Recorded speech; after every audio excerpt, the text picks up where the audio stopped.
in order to fully enjoy today's event, I kindly request you to switch off the sound of your mobile phones during the session.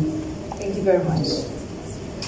As we bask in the spirit of the International Women's Day 2024, celebrating progress and recognizing challenges, we gather today to delve deeper into the essence of inclusion. Our MIoD event today, in collaboration with our esteemed patron, Standard Chartered Bank, themed Inspire Inclusion, aligns seamlessly with our ongoing social media campaign, which you must have seen, on diversity in focus. Together today, we will explore the power of diversity and inclusion, fostering environments where every voice is heard and valued.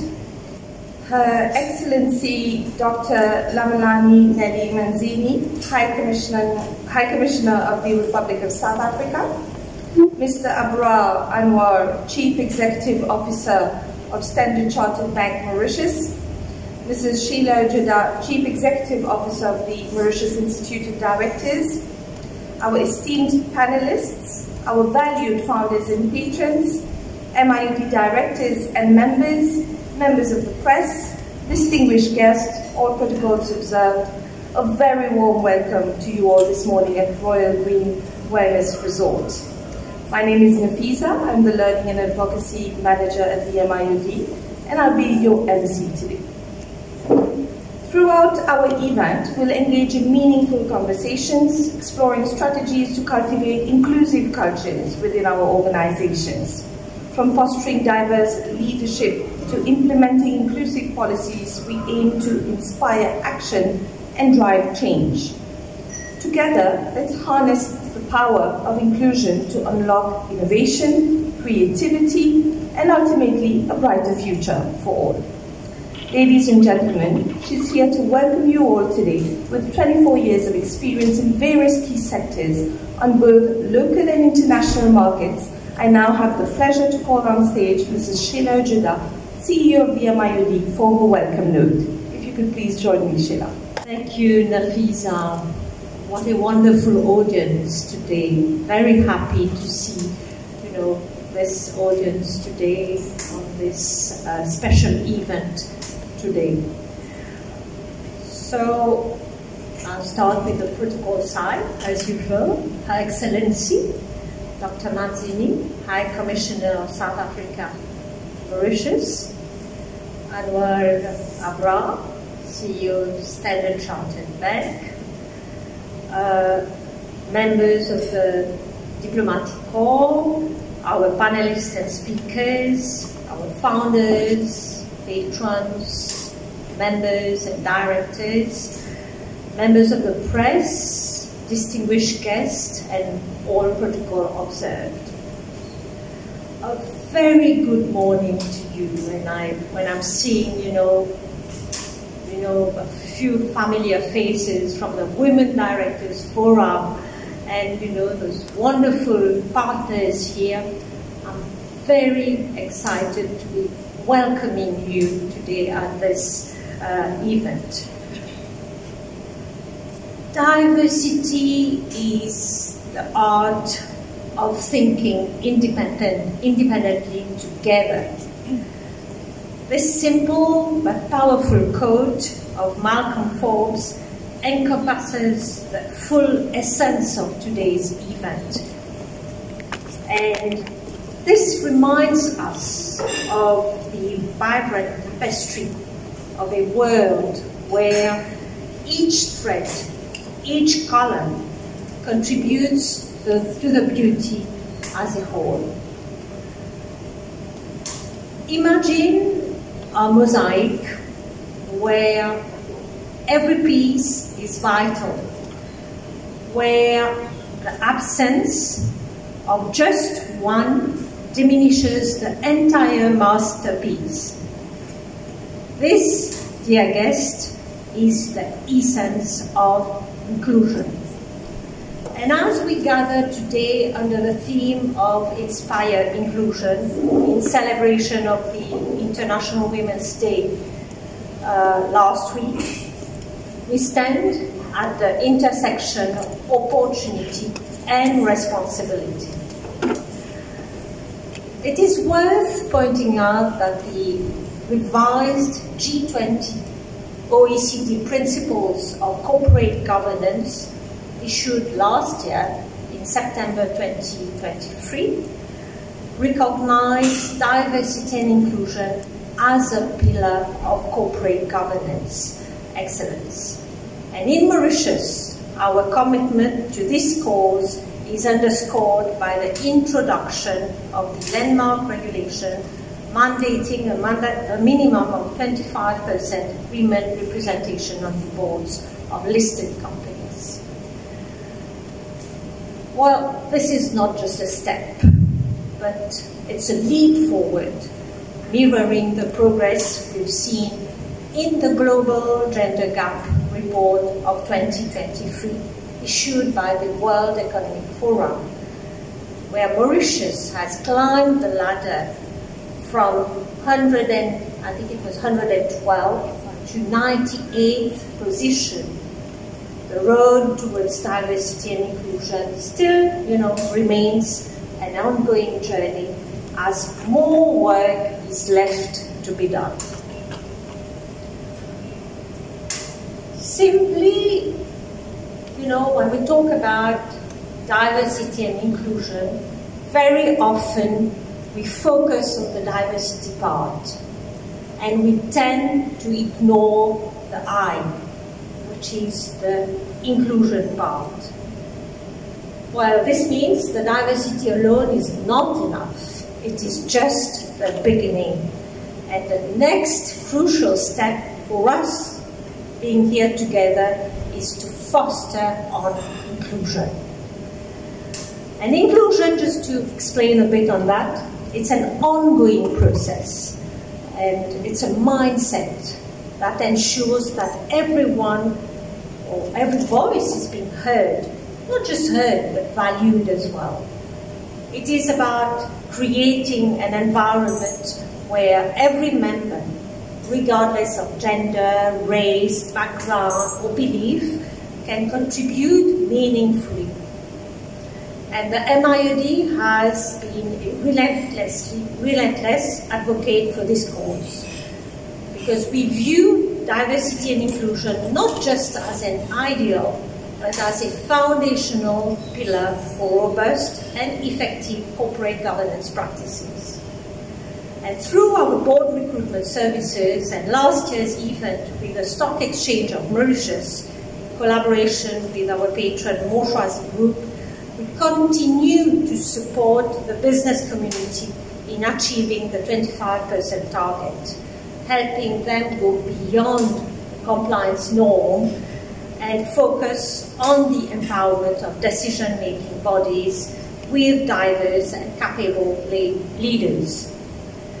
Our Women Directors Forum, I see many of the faces here today present, very supportive, consisting of very supportive and strong ladies on that forum.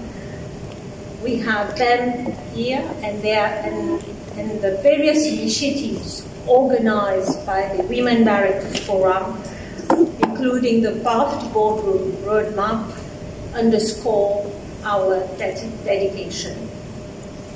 And since 2021, Women Leadership Academy, in collaboration with Dale Carnegie Mauritius, has seen 200 plus aspiring leaders completing the program, ready to make their mark in boardrooms and leadership positions.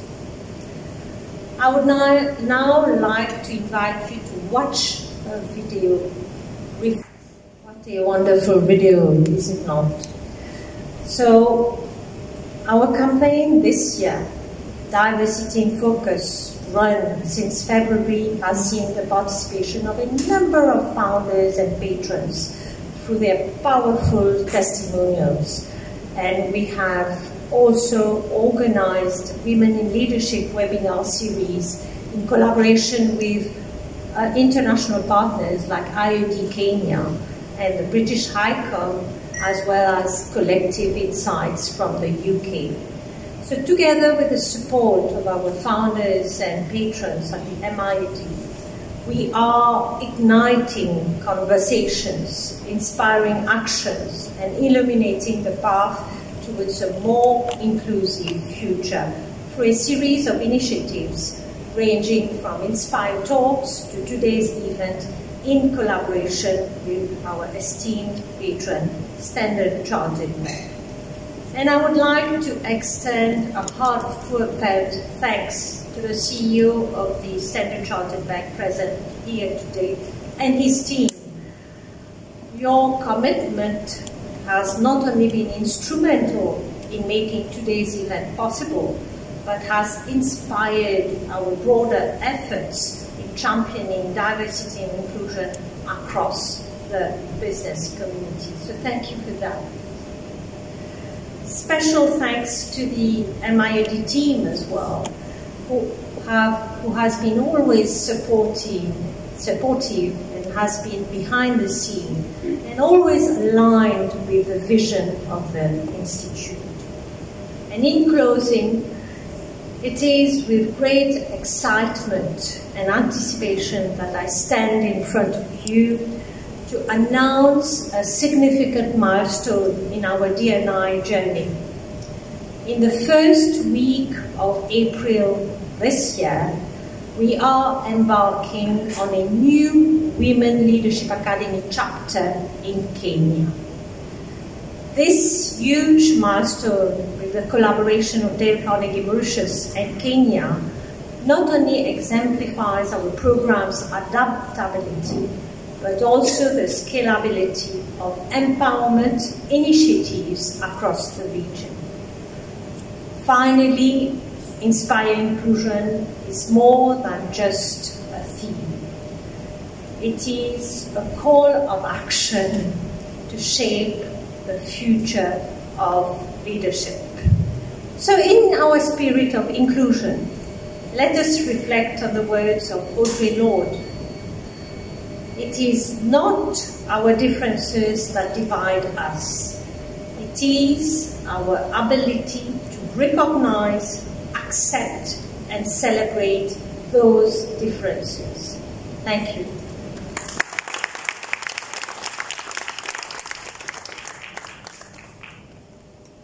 Thank you very much, Sheila. Please allow me to acknowledge and welcome our Deputy Chair of the MIoD, Mrs. Vimea Fadil. Ladies and gentlemen, as we gather today to delve into the depths of inclusion, it's crucial to acknowledge the pivotal role of partnerships in driving meaningful change, as Sheila mentioned. Standard Chartered Bank stands as a beacon of commitment to diversity and inclusion, exemplified through their steadfast support as one of our esteemed patrons of the MIoD. I am thus pleased to introduce our next speaker, Mr. Abrar Anwar, CEO of Standard Chartered Bank Mauritius. If you could please join me. Thank you.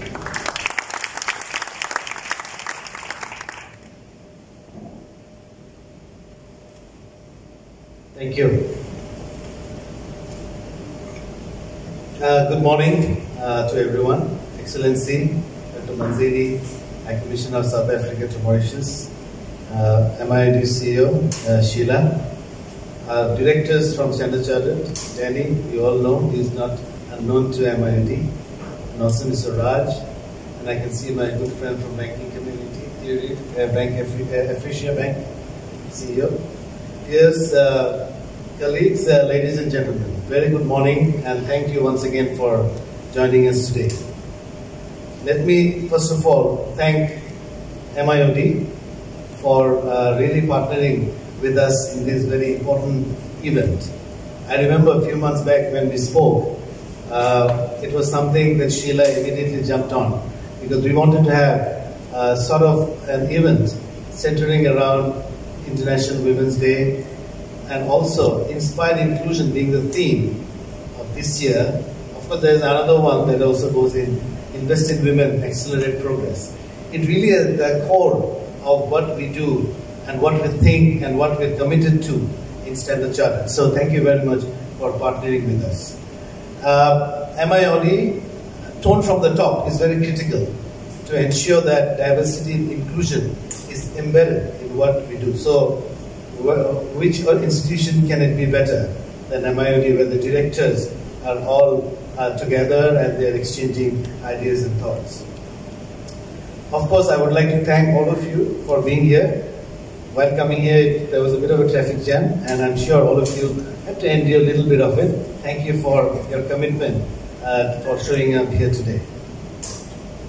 Last month, we had our Chief Sustainability Officer, Maurice Info, here as well in Mauritius for the first visit, basically looking at sustainability. If you look at sustainability as a whole, inclusion, getting women and also people who are not in the social spectrum are not included. How do we bring? As per the UN Sustainable Development Goal, is the core that we see. So there are a lot of takeaways during Mauritius' visit, and we did have a lot of collaboration across the industries, including the banking sector. So what we believe that in little contribution that we try to make, how can we galvanize the industry and the people that we work with so that we are all aligned for the good. Today, for the MIoD and ourselves, the same is true. While there are areas where we rightfully compete for opportunities, topics like inspiring inclusion in our organization, inspiring inclusion across our market, is one where what we can achieve collectively is so much more impactful, sustainable and desirable. Today is about unpacking the actions needed to inspire inclusion, what we can do as opposed to what we are still perhaps only talking about. At Standard Chartered, we see our diversity as our superpower. It is at the core of our purpose statement. Our purpose statement says a lot. It says, driving commerce and prosperity through our unique diversity. What is our unique diversity? Our unique diversity is our people, is the markets that we operate. We operate in 53 markets across Asia, Africa, Middle East. And of course, Mauritius falls under Africa, Middle East region. So the power of our network is our diversity that we bring. But of course, it cannot be just we say we like diversity, but how do we include or inspire inclusion and get the best out of this diversity? Our unique diversity drives our purpose and our business success across our global network. Our diversity unlocks innovation, supports better decision making, delivers our business strategy, and embodies our brand promise to be here for good. We draw our experience and insights from across our network to learn and to share best practices like we are doing here today as part of our commitment to diversity and inclusion. Our aspiration is not only be the best place to work for all our colleagues, but also the best place to bank for all our clients. Accelerating gender equality extends beyond the workplace to our innovation and policies for women colleagues and clients and girls and women in the communities that we operate. So our long-term ambition is embedded in our strategy. So what are the things that we try to do in inclusion? We have in Mauritius, 47% of our colleagues are women. And we have 3 management team members now. But of course, we're looking at how can we accelerate more and bring more women leaders in the leadership. In fact, if I dial back, we have seen that earlier women would go away pursuing something at home rather than working. If I dial back 10, 15 years. So even in our organization, we saw people left at a sort of a mid-level, did not really pursue beyond that. But in the recent past, with very specific actions and strategies, we have been able to uplift the senior leadership so that we put some interventions to ensure that there are ways and means where the women can sustain and work in the organization. For example, fostering an environment of respect. Respect is just not saying that we are respectful to each other, but it is what we try to practice day in, day out in our meetings, in our communications, and also thinking about what we are going to offer to our colleagues. Then embracing diversity and inclusion in our thinking. If you look at an organization will prosper if there is an environment where people can have the psychological safety and contribute. So that is something that we in our organization trying hard to ensure that there is enough psychological safety for everyone to contribute in whatever way possible. Ensure equal opportunity and fair pay charter. There had been research that women would be paid a bit less. This is research says that even the in the sports as well, we've seen women's sports people would get paid less. But we have committed for fair pay charter so that there is equality in terms of there is no discrimination in terms of our payments. There's very important element that we have been working on for the last 10, 12 years is the speak up culture against harassment, bullying or discrimination. And as CEO and also our top management team are committed to ensure that speak up is sanctity is maintained so that nobody is worried to speak up. So, because of course we have seen there are grievances, there are harassments and bullying across the world, but how do we mitigate and provide a safe environment for our women colleagues to prosper? So I would like to share that our Mauritius franchise is sort of a shining star in our region, and we have got 2 of our colleagues handling global roles from here. So I would say that it's not a milestone, rather it's a journey that we would like to see more and more women prosper within our system. So I'm not here to elongate further. I'm really looking forward to hearing from our panelists. And thanks to the panelists for really agreeing to be here. This is very important and we really are grateful for committing your time and all of you for committing your time. And I look forward to an interactive session. We would like to hear from the audience as well how we can inspire inclusion. And it is not what we are trying to do, it is rather a collective wisdom. We would like to hear from all of you and how we can do better in the days to come. Better for us is not a journey, it's a destination. And also together we can move forward. So have a great morning and thank you once again for joining with us, MIoD, and for all of you for joining us. Thank you very much.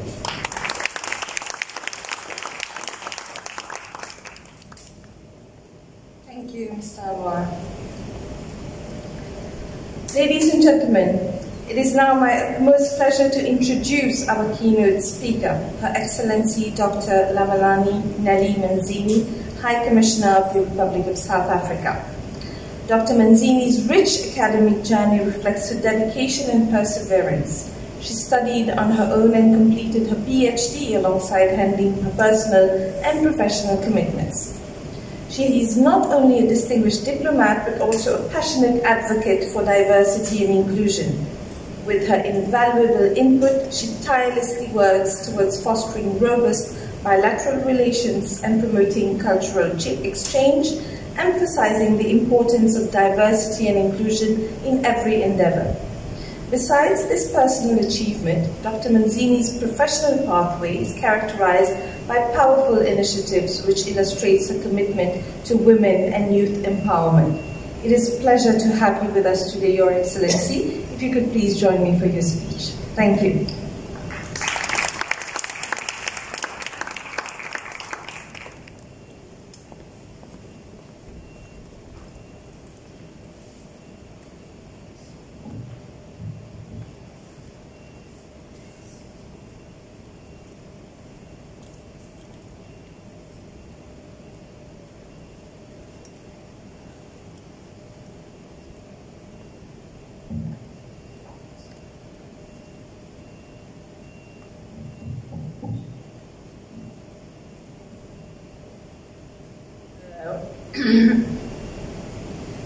what the CEO of Standard Chartered Bank did not mention is that I'm trying to forge a relationship with him to bring Granny's soccer match. Grannies from South Africa come and play Grannies in Mauritius, and he's behind this whole thing. So the issue of women was stretching it even to include the Grannies. That's what he did not say.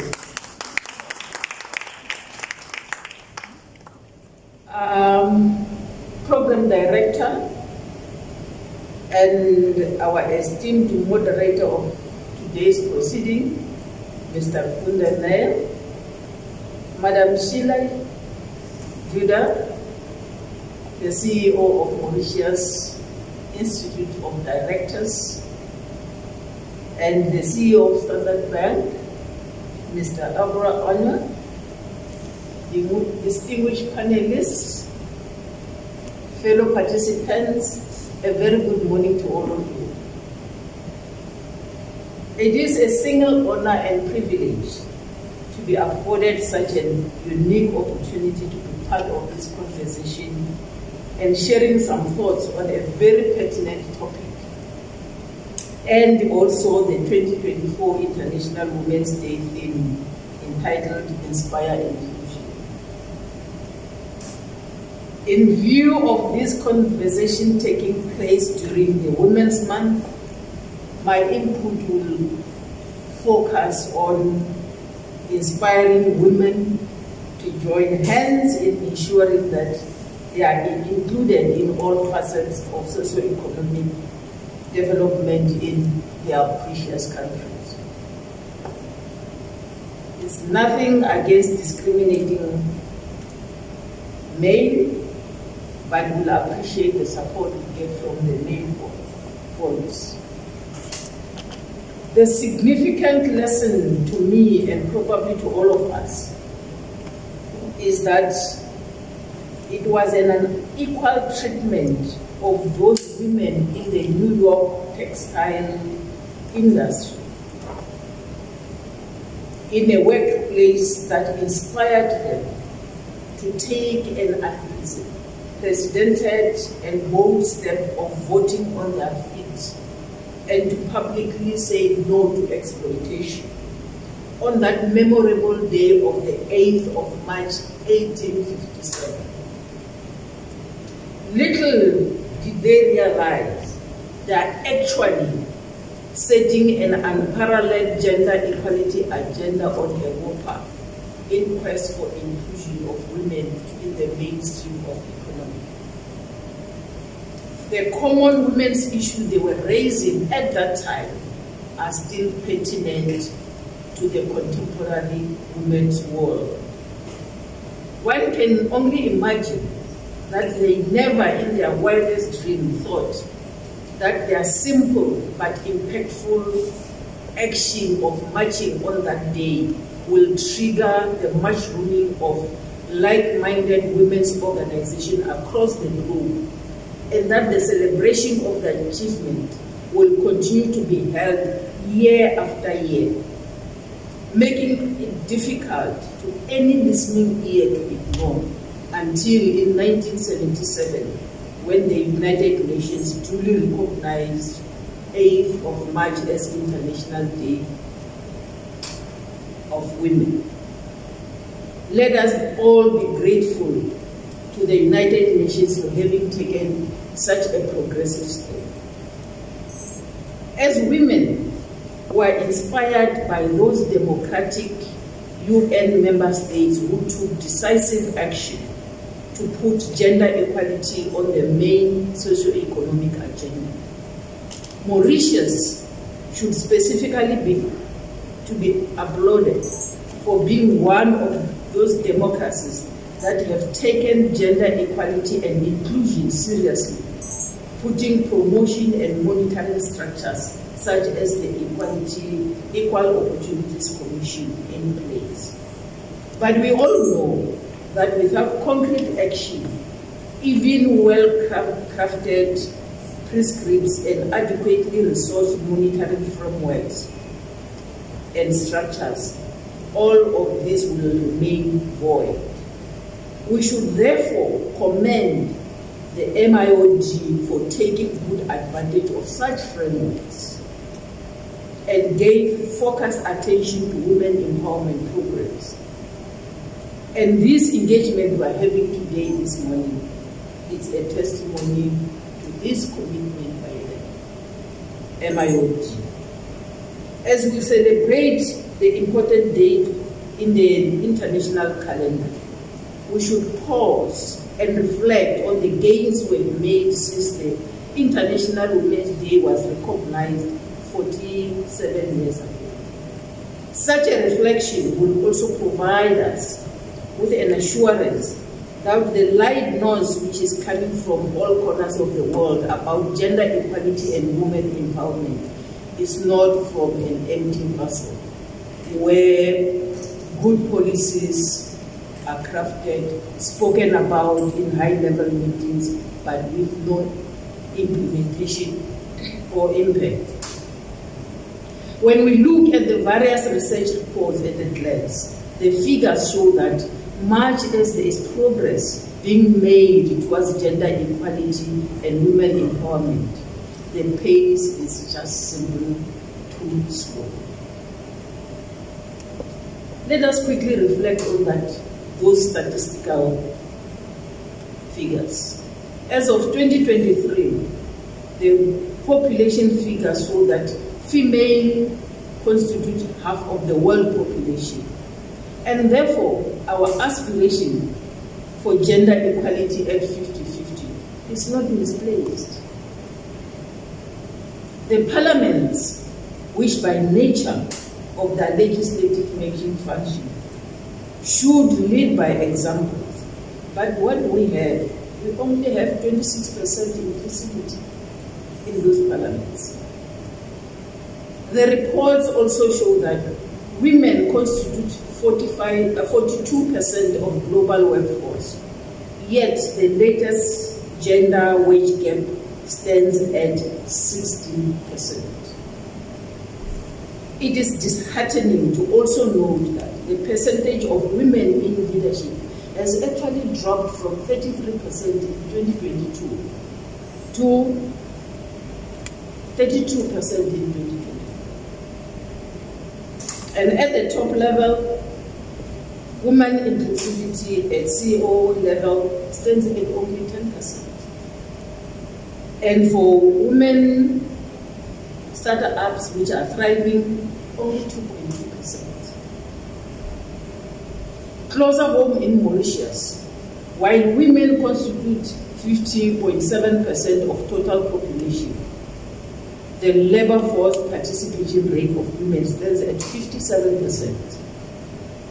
Yet the gender wage gap is at 36%. Even though the number of women in cabinet is increasing as announced by the Prime Minister, the inclusivity rate in parliament here is at 20%. However, there's something to celebrate. Women in leadership positions in Mauritius is 35%, which is even higher than the global average of 32%. What these figures are telling us is that it took 167 years from the 8th of March 1857 March, or 47 years from the 1977 declaration by the United Nations of the International Women's Day to date to achieve what we are celebrating today. Should this trend continue, we are sure to take approximately 100 years from now to achieve our desired 50%. Is there anything wrong with women? Why are they lagging behind? The truth of the matter is that in all attributes that are required for inclusivity, there is no gender-based difference between the male and female being. The differences which we're having now is almost all emanating from societal impositions, mainly through gender stereotypes. As a world, we are generally a patriarchal society, and such stereotypes are reinforced as a set of entrenched value system in which women, unfortunately, are active participants. Just quickly reflect on what we as women are encouraging. When you are pregnant and somebody tells you you've got a baby girl, you quickly go home and paint a room in pink. So my daughter. If it's a male, we quickly go and paint it in blue. We are starting from there. When we go and buy toys, we buy a baby doll for the girl and a Ferrari for the boy. We also suppress assertiveness of our girl children and teach them to be submissive. These values are carried on to our marriage life. When the pastors are blessing marriages, they usually say, you as a man shall love your wife, but you as a wife shall submit to your husband. Why are we not saying, love each other, submit to each other? That submission and authority of the head of the family being a man, and the chores which we are sharing at home,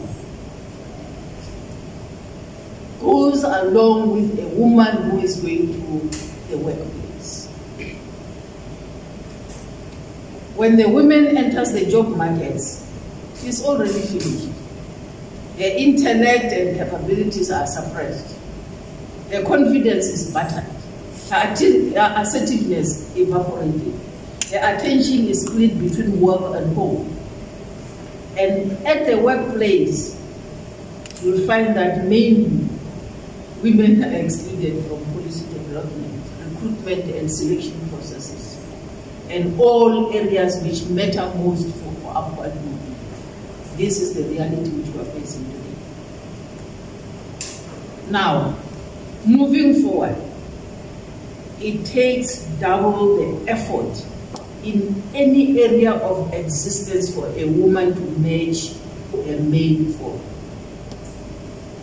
The inclusion playing field is tough and sometimes hostile with pushbacks. All of these factors are retarding the progress in achieving gender equality and inclusion, which we have spoken about. Going forward, we may have to put a lot of effort in leveling the playing field. What is that women can do? Because we cannot fold our arms and wait for our male foes to level our playing field. Women have got a powerful tool that can be leveraged to effect changes of our societal belief systems. And that powerful team is women are the custodian of child upbringing. That is the space which we can use in grooming our gender equal children, including career path.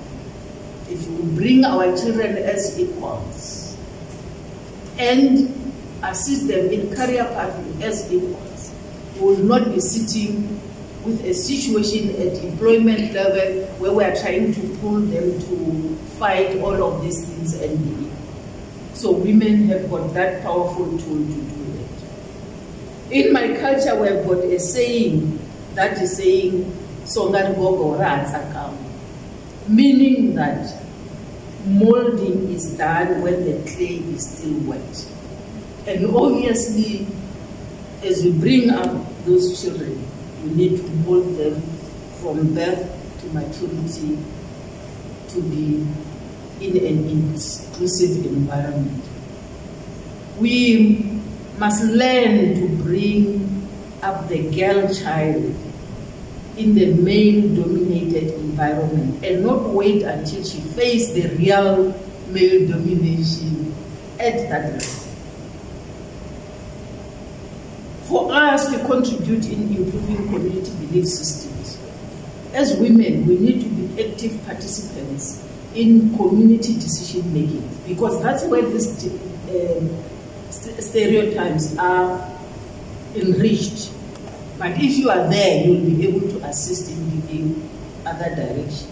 And in the work environment, now that we've got captains of industries here, be active participant in the policy making, because that's where you influence the direction which the company is going on. I know very well for a fact that women are strategists. In my previous interaction with women, I shared with you how women in South Africa, after men have failed, just took babies and put them on their back and marched to the apartheid South African Prime Minister at that time to say we demand change. They disarmed the entire security system because they can't shoot at them because they've got babies at their back, and some of the babies belong to the very security officers. And are very same security officers. So they could not be shot, and that's how women in South Africa gained that respect, and today we enjoy the Women's Day on the 9th of August every year. What MIoD is doing in women's empowerment programs is appreciated, and we support and we continue to support. But women themselves should take it upon themselves also to empower themselves. There are a lot of private studies which we can do, continuous professional development, and so on and so on. In South Africa, immediately after the democratic state came into being, there were programs, women in leadership, women in construction, women in mining, in order to empower women to be able to be active participants in the economy. Let us do that. Already we've got this wonderful forum of women directors in leadership. Let us expand it to look at all facets of the economy of our country. As women, we must never accept a token position. Work for it, do well, and you'll be recognized. Once you accept a token position, the box will be ticked that we have got so many women. But when it comes to implementation, we will be failing, and they will say, you see, we have given them a chance, but look at what is happening. So never accept that. Strategic lobbying should be one of the powerful tools women are having.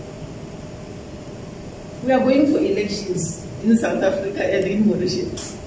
And that woman power is there, 50% plus. We can make decisions about what we want. Go to all these people who are coming to campaign to you, whether opposition, ruling, or whatever, to say, what is it there for women? If there is no women agenda there, you are out, you won't get our vote.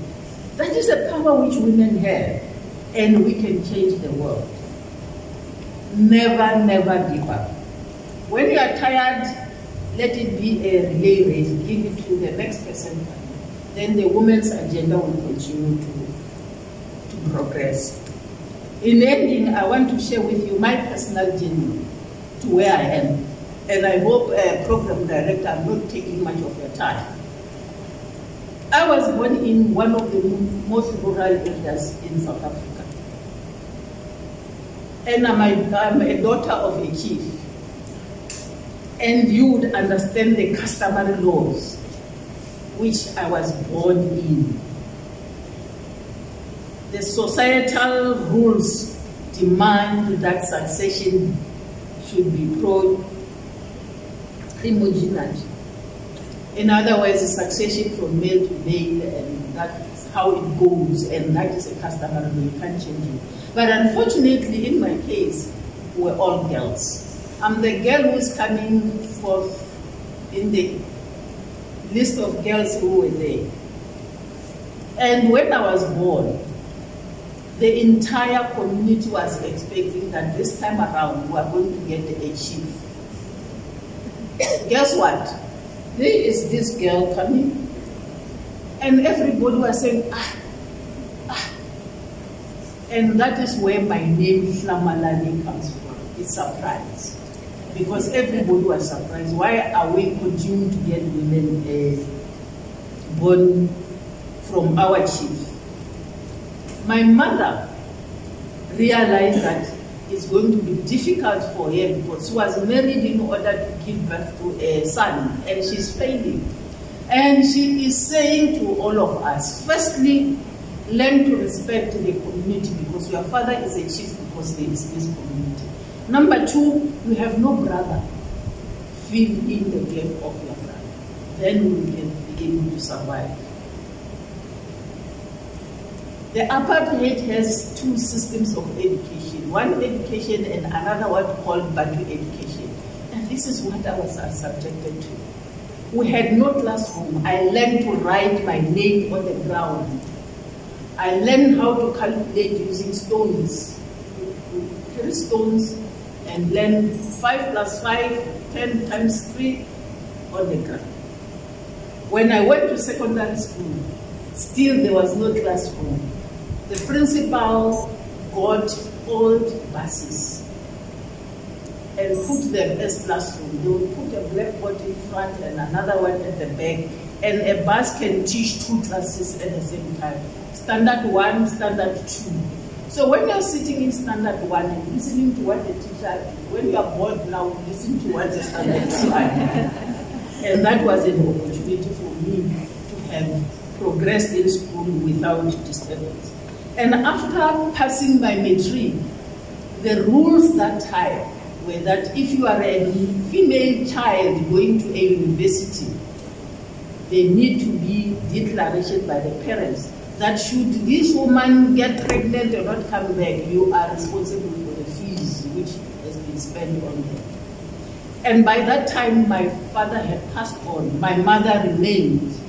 And I passed my matric. I wanted to go and do medicine at the University of Natal in Durban. But I couldn't. My mother could not get into that agreement. Firstly, she was illiterate. Secondly, she can't take that risk. I ended up going to do nursing. When I did nursing, I worked very hard. Passed anatomy and physiology with distinction. Went on to pursue my public health, got a doctorate. Went on to be the head of Department of Health, making all the improvements in the health sector. Went on to be a Director General of the province. Director General is the administrator of a province of 5.6 million. So I took charge of that. And I worked hard. CEO, you would know that audit reports means a lot about a person. And out of my 10 years as an accounting officer, I got clean audit 9 out of 10. Because I had women around me. I made it a point that I employed women to do this, women to do this, and we marched through and achieved all this. I managed to get into state-owned enterprises both here and there. Of course, being a member of South African Institute of Directors, that's where I was capacitated to be able to sit in these boards. Coming back to the traditional issues, the customary law issues. As sisters, having been taught by our mother to say, do what your brother was supposed to do, we went to court and challenged the issue of none of us can take over from our late fathers. Our uncles came and filled in the polls and moved forward, but we took them to court. We failed because of customary law. But immediately after 1994, in 1996, the new Constitution of South Africa was adopted. And in that Constitution, we have got a Bill of Rights. Bill of Rights with equality clause, where we are saying we are all equal. Then we took that, went to a High Court. High Court said, no, but you still have this customary law effective. We failed. We went to appeal court. The appeals court says, no, that court was right because you still have this customary law. Then we marched to the Constitutional Court. At the Constitutional Court, they had no option but to abide by the Constitution. And we won the case, being the first case in South Africa to have a female traditional leader leading a community. And we said to our elder sister, you hold this fort, we'll support you. And she did that. And fortunately, she was a member of parliament, so she understood how to read. And our traditional authority became exemplary to the rest of the traditional authority. And to recognize that, my sister was given an honorary doctorate by University of South Africa for pursuing this story. So this is my personal story. No hostile environment for women can be as tough as that of the rural traditional chieftainship which I was brought up in. But bold strategic maneuvering took us where we are. Our education environment did not retard our progress. Writing on the ground under the fig tree has produced a person like myself without a classroom. The apartheid system added salt into the injury about those pennies, but we maneuvered and got it the other way around. Determination, women, will see you through all adversaries. And challenging deviant authorities is the way to go. Network assists in absorbing hardships and will give you a shoulder to lean on. We had networks. I in government, my sister in parliament, my other sister in business. So we had all these networks who supported us. And in my culture, we have got this saying that deeds speak. Hard work and work well done will answer all your problems. So women, the destiny of women inclusion is in your hands. I went through this. I thank you.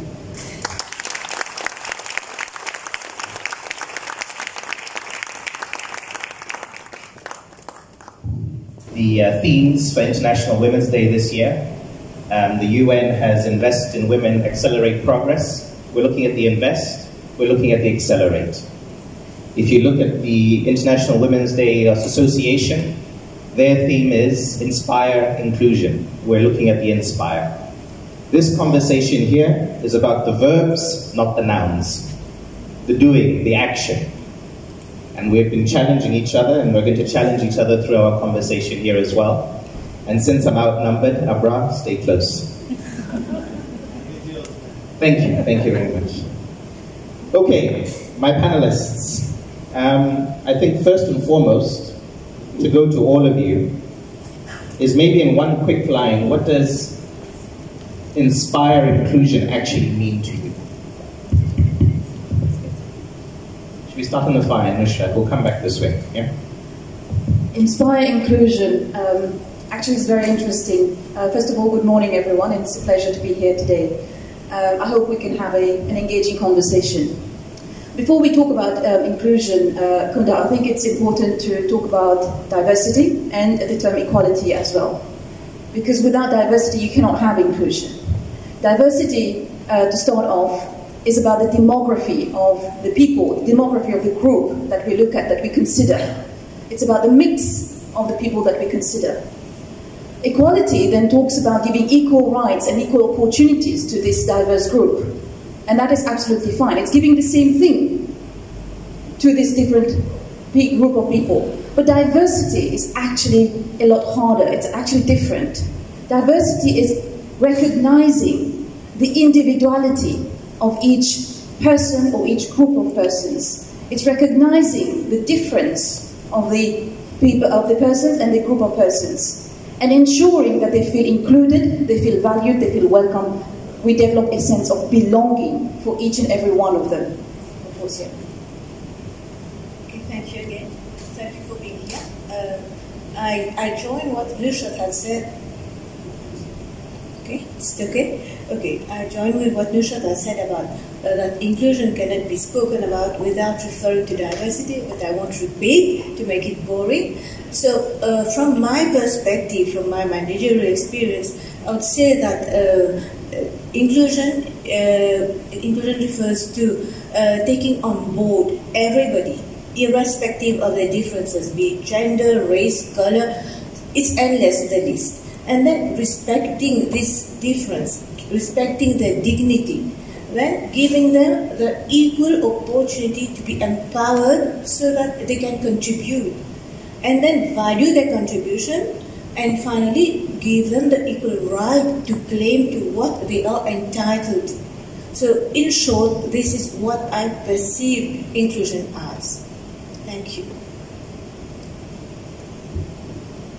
Hi everyone. So to your question about what does inspire inclusion means to me, I think I'm a bit frustrated with the theme of this year's International Women's Day, because I think we need to go beyond inspiration. I personally feel that we have enough inspiration. I think we need to act. So I would rather next year have action for inclusion rather than anything else.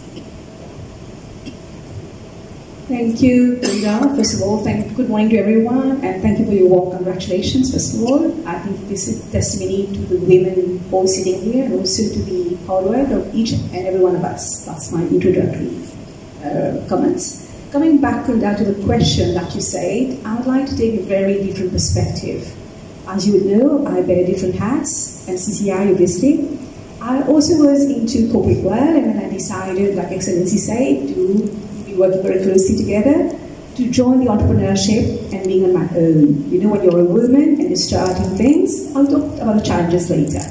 So coming back to today's theme, inspiring inclusion, I would like to take a very different stream of thinking. For me, it's much more philosophical. When we talk about inclusion, obviously we've heard the definitions, creating the right environment, make sure that everybody gets a fair chance, equal opportunity, no bias, gender, race, whatever. But deep inside, if we go delve fundamentally as a human right, it's not about gender, male, female, masculine, feminine, but if we delve deep inside as a human, first of all, is it correct to discriminate? Is it correct to privilege on the basis of gender? So coming back to this issue of inspiring inclusion, it goes back to the issue of doing the right thing.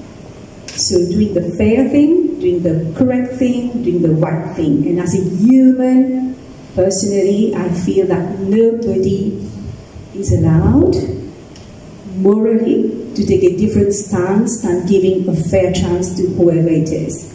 We know, like Excellency said, historically women have been discriminated against, actions need to be taken, but now that Natasha just mentioned, very, very true, action needs to be taken and at a faster rate. So inspiring inclusion, maybe I'll join what you said, inspiring inclusion, and actioning inclusion would be the theme probably for next year. Probably I'm just putting up a suggestion. Thank you.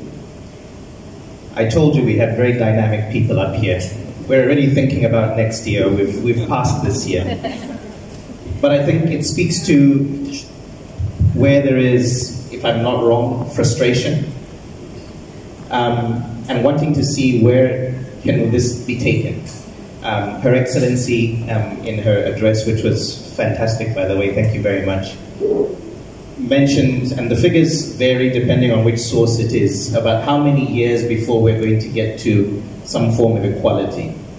I think the minimum that's been quoted is 100 years, and some of it goes up to about 150 to 170 years.